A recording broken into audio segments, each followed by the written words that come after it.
For 6 episodes, we barely got Black Lightning, and this week, we truly got Black Lightning.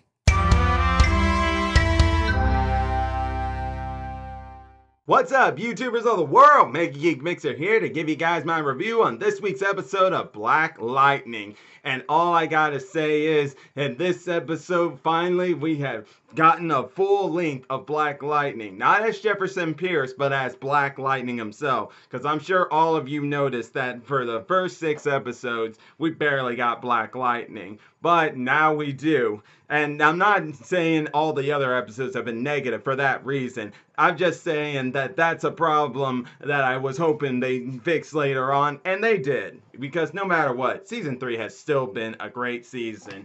It's been pulling into some dark territories with a lot of things that make you look at things in real life and stuff. And that's kind of what Black Lightning showrunners have always done, and that's usually been their strength. And even now, it still is. So, nothing to play about there. Well, now let's get into the episode, because this episode was amazing here. First off, let's go ahead and talk about Black Lightning himself, who actually we finally got to hear his opinion on this whole resistance things. He understands why it's happening, but he can't get down with their methods. That's why he's not part of the resistance. Why? Well, because he still wants to look and think he could run his city the way he has been back when gangs were running it. But I'm afraid, Jefferson, this time, there's no this objecting to the ends justify the means thing. I'm afraid this time you need to. It's like Anissa said in this episode, if the world were black and white,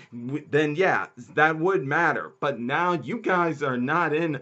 First off, you guys aren't in a world like that. Secondly, this is no longer the Freeland you knew, Jeff. And I know you're mostly all saying all this because you're angry and stuff. Just like Bill Henderson is angry when you two confronted each other about it, saying how you can't get down with his methods. Well, here's the thing. Bill Henderson doesn't care if you can't get down with his methods. You both have a common thing. And even if you gotta work differently, y'all should communicate. And Bill Henderson's all for that. But first, Jeff, you've got to actually communicate with him. You're saying let him communicate with you, but you won't communicate your plans with him as Black Lightning? How are you guys going to trust each other if you don't?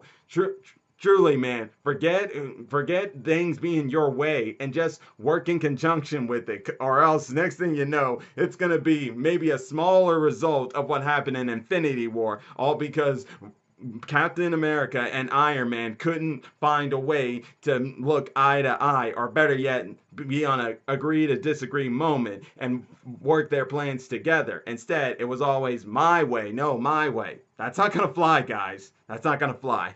But that aside, though, I was at least proud for Jefferson for at least what he did for his daughter, Anissa. And that was getting Grace out of Freeland and out into the perimeter, along with some other kids that were with the Reverend Holt. And I'm going to get to him here in a second, though. But yeah, it's good to finally at least see Jefferson and Anissa at least somewhat getting along. Because, yeah, they haven't exactly been having the great father-daughter relationship lately, but that's just because Jefferson, just like any other parent, hard to see their kid grow up and stuff, and just think that that's my daughter, she should do things my way. But hey, whatever, when it comes to that, let that be. I'm just glad that he did this for Anissa and getting Grace to the perimeter, because Grace was having real tough times with her powers. But one thing I really loved about Grace in this episode was how when she was with them trying to get there,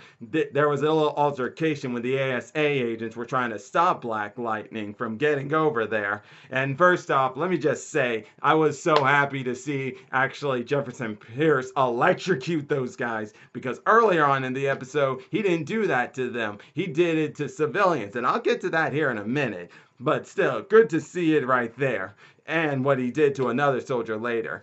But acts for Grace when she separated from the group and running, because she's always had abandonment issues and stuff, so it's hard for her to trust anybody. But still, when she was alone and this one soldier tried to find her, oh boy, we finally get to see that leopard up close in person. And I gotta say, the CGI effects on that thing, that's actually pretty good. It's not that bad. I'm not saying it's perfect or anything. No, I'm not saying that. I'm just saying for what they did with this giant leopard CGI thing, it was actually pretty good.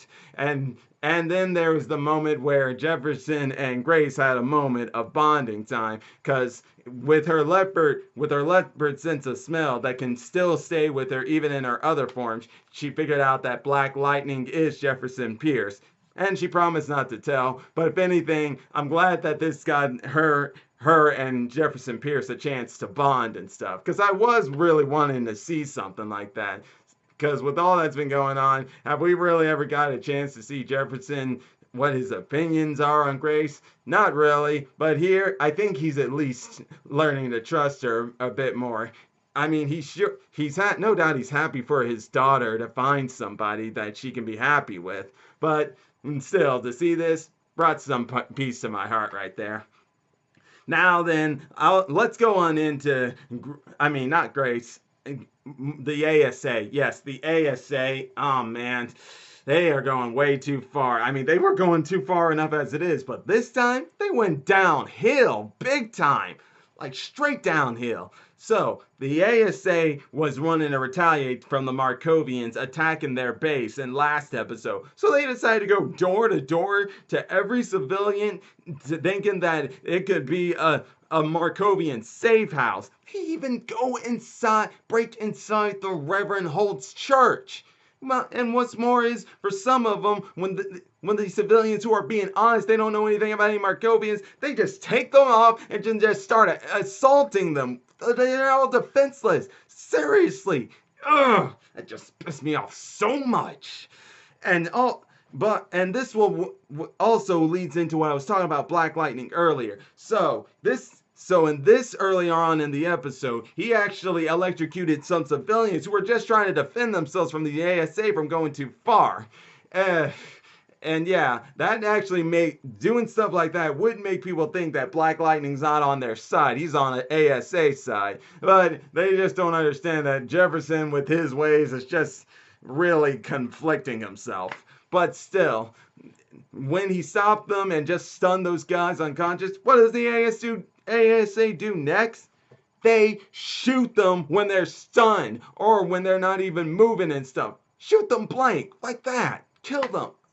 If there's only one thing I can take away from this, is that there is at least one soldier on there that is not liking how far this is going. And I hope this leads this guy into doing something to stand up to it. Because first off, let's go into Agent Odell, who both sadly and yet happily isn't dead. He's just in the hospital. I know some of y'all are wondering, how can you be both sad and happy that he's not dead? Well, here's how it is, guys. I don't like Agent Odell. I've made that perfectly clear. I know he does things that are like Amanda Waller, but I like Amanda Waller. But here's the thing. Amanda Waller at least has charm and charisma in what she does. And even though I understand what Agent Odell does and stuff, that deadbeat look he gets, I just don't like it. And the way he is, just don't like it at all.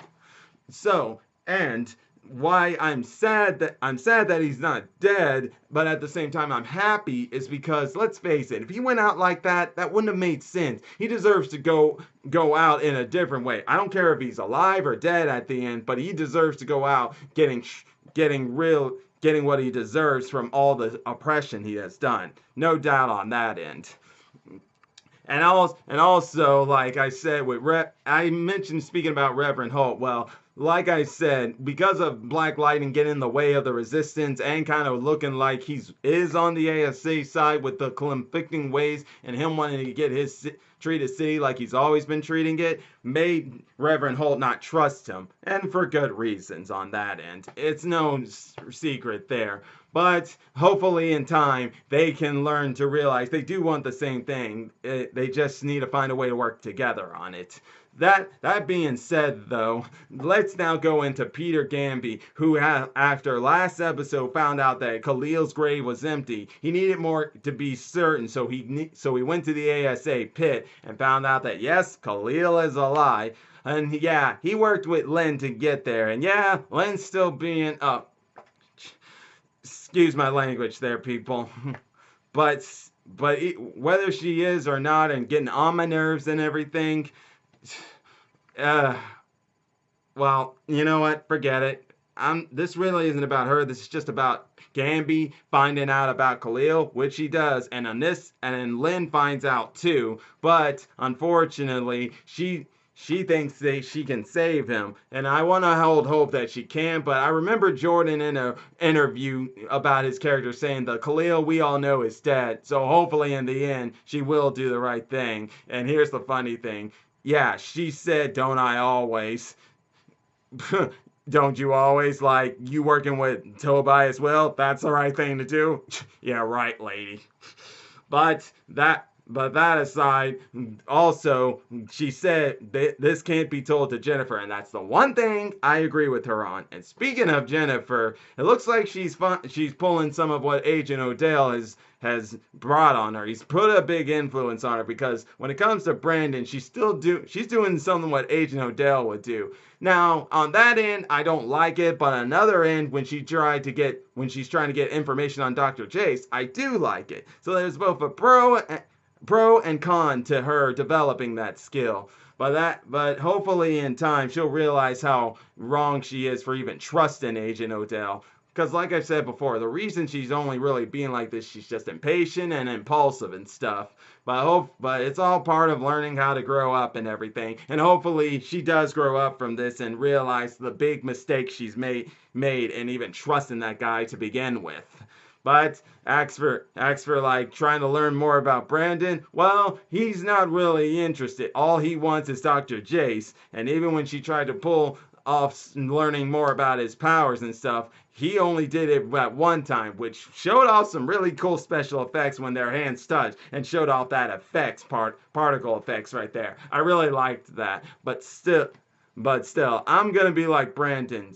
Jen, if you really want to learn more about this guy, you're gonna have to play the two-way streak here. He ain't gonna just freely do what you say. You're not like Agent Odell here. But hopefully now that you've got information on Dr. Jace, that you'll be able to do it. But pretty much that's all that happened in this episode. And oh yeah, and Anissa having given up Grace. Yeah, she didn't like it, but she knew it had to be done. And let me just say, I know a thing or two about that. But that'll be all for today, guys. And man, I am enjoying Black Lightning, but I can't wait to see what happens next episode, which is the last episode before we see him in Crisis on Infinite Earth storyline. Oh, I can't wait for that. And until then, guys, be on the lookout, because I'm going to rewatch Elseworld, and then I'll do a recap video on it. But until then, that's all for today. And if you're enjoying my videos, all you got to do is click that like button, subscribe to the channel, hit the bell icon to be notified when I make more videos. Until then, MegaGeekMixer signing out. Bye!